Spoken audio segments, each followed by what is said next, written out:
Monsieur Fabrice Le Vigoureux. Merci Madame la Présidente. Mesdames les ministres, je souhaiterais profiter de ce débat pour que nous nous arrêtions quelque peu sur l'un des grands vecteurs d'intégration réussie des jeunes dans le monde professionnel. Je veux ici parler de l'apprentissage. En 2020, malgré l'effondrement de la croissance due à la crise sanitaire, 500 000 jeunes sont donc entrés en apprentissage et c'est un chiffre jamais atteint par le passé, alors même qu'il figurait déjà il y a près de 30 ans comme objectif dans la loi quinquennale pour l'emploi du gouvernement Balladur, il y a 20 ans dans les objectifs du ministre Dutreil, il y a 10 ans dans le plan de cohésion sociale du ministre Borloo et qu'il était encore dans les objectifs de la présidence Hollande plus près de nous.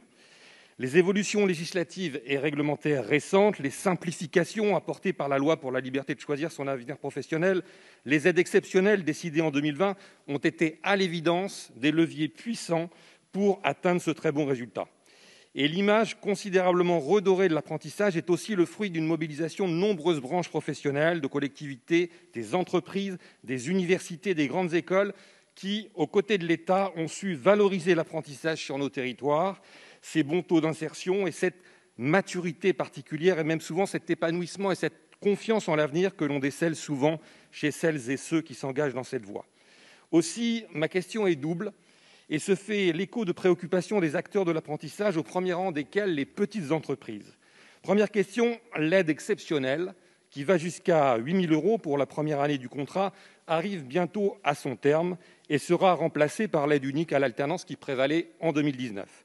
Ne conviendrait-il pas de proroger cette aide exceptionnelle, alors même que certains secteurs comme l'hôtellerie-restauration, secteur clé pour l'apprentissage, n'a toujours pas de visibilité sur les conditions de sa reprise? Deuxième question, l'aide unique, cette aide de droit commun donc, n'est pas ouverte aux formations supérieures, notamment celles de licence et de master. Or, l'apprentissage est aussi une manière opportune pour les étudiants de financer leurs études, particulièrement dans les grandes écoles et les universités. N'y a-t-il pas là un intérêt à rendre éligibles de manière pérenne les formations supérieures aux aides à l'apprentissage? Je vous remercie. Merci, monsieur le député. Madame la ministre.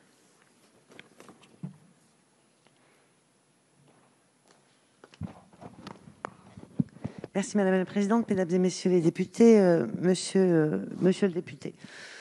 Vous avez raison, je crois que ce qui est absolument essentiel pour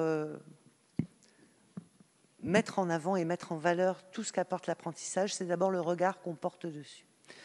Pendant très longtemps, on n'a pas compris, je crois, suffisamment à quel point l'apprentissage, c'était une formation d'excellence. D'excellence, pourquoi? Parce qu'elle est extrêmement exigeante, elle demande aux jeunes de concilier à la fois la capacité à apprendre des concepts, des théories, des choses qui relèvent du scolaire ou de l'académique, et puis aussi de comprendre et de s'impliquer dans le monde de l'entreprise.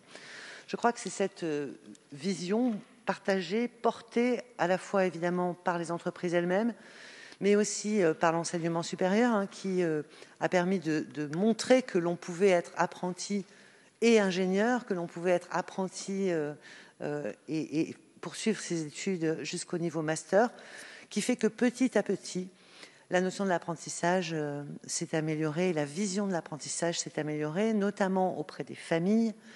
Et aujourd'hui, grâce au travail que nous avons mené conjointement avec Jean-Michel Blanquer, il est possible de se diriger vers une formation en apprentissage sans préjuger de à quel moment on va arrêter ses études et de pouvoir démarrer une formation en apprentissage dans le secondaire et de pouvoir la terminer dans le supérieur. Alors oui, les aides ont été importantes. Oui, bien sûr, avec la ministre du Travail, nous regardons comment ces aides peuvent continuer à être portées et à être amplifiées. Nous avons déjà prolongé jusqu'au 31 mars la capacité à conclure des contrats qui bénéficient de ces aides que vous mentionnez, jusqu'à 5 000 € pour les mineurs, jusqu'à 8 000 € pour les plus de 18 ans. C'est un sujet sur lequel nous serons évidemment très attentifs, notamment pour les métiers que vous mentionnez et pour lesquels nous avons besoin d'avoir des jeunes formés dans le futur et évidemment par l'apprentissage aussi. Merci.